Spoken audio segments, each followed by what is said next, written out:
everybody. Scott Spreitzer here from DocSports.com, coming to you from the Red Rock Race and Sportsbook. He's the one and only Chuck Esposito, Race and Sportsbook Director here at the Red Rock. And man, what a weekend last week. Listen, I know everybody was pumped about that finish in that San Francisco Green Bay game, Chuck, and I was watching the game and it was boring. I'm just going to tell you, it wasn't Buffalo and KC. It was boring, but the final score, the way things played out, made it exciting. Then, of course, we're treated to one of the greatest football experiences of all time, whether you're a fan or a bettor, in that Bills-Chiefs battle. I wasn't too happy with the outcome. I had the Bills in that game. Little birdie told me you guys are rooting pretty hard for the Chiefs in that contest. But before we jump into how you guys did on the sides, I mean, the total in the final couple of minutes of that KC-Buffalo game must have had people screaming and pulling their hair out here in the book. It was crazy, Scott. I think my blood pressure is just starting to go down now. I mean, the atmosphere, the hype, the action in the book was just crazy. I mean, you touched on it. 3 walk-off field goals. We know we talk about in baseball the walk-off home run. We now have the walk-off field goal in the postseason, and then the way Kansas City wins that game, it was just crazy. We had a big bet on the second half under in that KC-Buffalo game. You think about the missed extra point, put it right there for this guest. I'm sure he looked at it and said, I thought I had it. Yep. And, you know, 25 points in 2 minutes. Not only did it go over, it went over by 3 touchdowns. So definitely craziness, but it was fun. It was a fun weekend. I mean, arguably maybe the best divisional round I've ever seen. Yeah, it was fantastic. That game, Buffalo and KC, those final 2 minutes, I had more ups and downs in that game than any elevator I've been on in my entire life combined. I mean, we were lighting candles, praying. Yeah. I mean, it was a lot. I was at a little neighborhood party, and we were all just like, you know, there was about half the crowd was KC, half the crowd was Buffalo, and we're just going back and forth over those final 2 minutes. So I can imagine what it was like here at the Race and Sportsbook. You know, the key really was is that you look at the 4 dogs, and a 4-dog money line parlay was in that, you know, 35 to 40 to 1 range, depending on where you got it. Right. So we didn't think much of it, like really, was there going to be that many of them? But we started going through it and looking, and it didn't matter if it was a $20 ticket, a $200 ticket, a $2,000 ticket. There was a lot of 14-dog parlays this past weekend. How'd you guys do for the weekend overall? Saturday was phenomenal. Really was a great day with both the Titans and Packers going down, losing outright. Really good games for our side of the counter. You look at that, the next game, the first game on Sunday, it was okay, but everything that was live was dumping into the Buffalo Bills.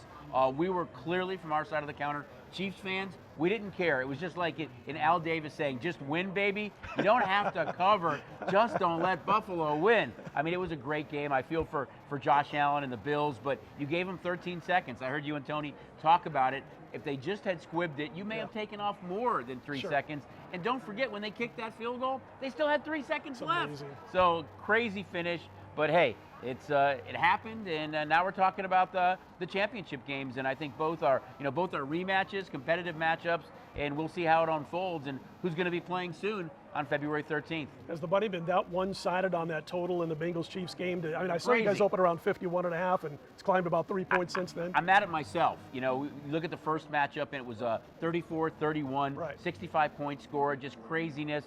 Put this up around 51.5. We saw it jump right away. So regardless of what we think, the bettors clearly told us that is way too low between these two teams.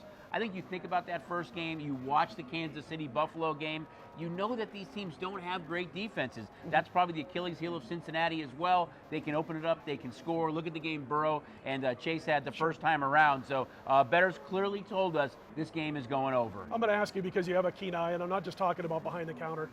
Watching the game last week, Cincinnati and Tennessee, and watching Burrow get sacked time after time. 9 sacks. Never thought you'd win a football game getting sacked 9 times. Percentage-wise, how much of a percent do you put that on Burrow holding on to the ball? How much on the offensive line? I think it's a combination of both. I think it's something they seriously need to address in the offseason. I mean, I thought they would take Jamar Chase, but everybody talked about would they address the offensive line? Would they draft Sewell and kind of improve that offensive line? They have to do that, but Burrow's still a young quarterback. I did think he held on to it a little bit long. He's still coming back from that knee injury. He is not mobile. When you look at the 4 guys left, I would say he's probably the least mobile of those 4 guys. I'm telling you what, you just reminded me of something when you said the knee injury. I'm watching that game last week, and I didn't have any action on either side. And he got sacked inside the 10-yard line. I remember the play. Half, and I'm thinking, Carson Palmer, I thought the exact same thing. And when he got up, he was a little gingerly after that. Yep. I'm like, is he playing a little bit hurt or not? But, hey, he played a great game. I kind of like his moxie. Oh, you yeah. know, both him and Josh Allen, they kind of have that it factor about them, like they're never out of a game. So they're kind of exciting to watch. A lot of great young quarterbacks in pro football, including Justin Herbert. Of course, Patrick Mahomes is in that mix, and a lot of guys that makes the league so much fun. The other game, of course, is the Rams and the Niners. We're looking at Rams 3.5, total 46. And, you know, we hear about San Francisco dominating this series as of late. You know, they've won, 6 in a row, 5 as a dog. What's the betting been like behind the counter? Because I know maybe out of 20 people I've talked to, maybe 3 are on the Rams in this game. You know, they did force us up. We opened at 3. Early action was clearly on the Rams, which drove that number up. I think it's going to come back to 3. I really think it settles in at 3. I heard you and Tony talking about, you know, Jimmy Garoppolo and his quarterback rating and no touchdowns in the postseason. But, you know, he's moved on. Aaron Rodgers hasn't. True. Dak Prescott hasn't. And, you know, the one thing they don't talk about Jimmy G is when you look at quarterbacks with at least 25 starts in the history of the league, you know who has the second best road winning percentage ever? It's Jimmy G. So he might not be pretty, he might not be fancy, but hey, he's put that team in a position to play in February and potentially win the big game. So, I mean, it's not as glamorous as maybe some of the other guys. I think this Ram-Niner game is going to be more old-fashioned football, smack you in the mouth, dirty defense. It'll probably be 40-38, right? But I think it's going to be more of that smash you in the mouth football with these two defenses. Rams are clearly built to win it now. Exactly. It's now or bust. With no number ones for the next few years. I'll say this, because you're right about Jimmy G. He just goes out and does what he has to do for his team to advance. And that's a Shanahan team for him. Absolutely. And you know what he does, and I didn't mention this when I was doing a video with Tony or some radio, he doesn't make the costly mistake. Well, he did throw one bad interception. Oh, yeah, but game, it doesn't cost him the game. Although, if it wasn't for a block punt, we can refer to that as being something that cost him. But he plays within the expectations of the team, what they expect him to do. Right.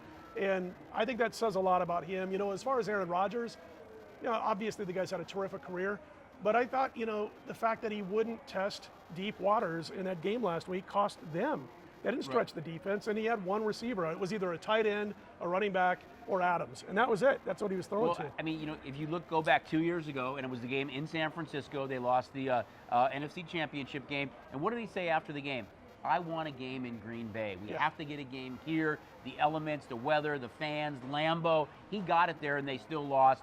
I might be wrong, but in my opinion, I don't think he ever wears the green and gold again. I just don't think it's possible. They're $50 million over the cap. They still have Adams, a number of guys on defense to sign as well. I think it just makes more sense when he says everything's kind of on the table, and I'll make a decision well before free agency. I think he's gone, and if Nathaniel Hackett becomes the head coach of the Denver Broncos, I think that drum beat gets just a little bit louder. Real quick thought before we let you talk about the ESPN Sports app and let you get away here. And I know we're going to have a show in a couple of weeks that's going to be up and out there for at least 3 days before the Super Bowl, and we're going to place it everywhere, advertise it everywhere. You guys will see it. Myself, Tony, Chuck Esposito talking about all those props for Super Bowl Sunday. Propotopia, baby. We love it. I love it. I got to ask you about the Jimmy G prop I've been kind of talking about. Now, it's already come down. It was in the 230s. I see 226.5 right now, over under passing yards for this week's games. Your thoughts on that? You know, it's tough just based on what he's done so far. Like I said, I think it's going to be an old-fashioned smashing the mouth game.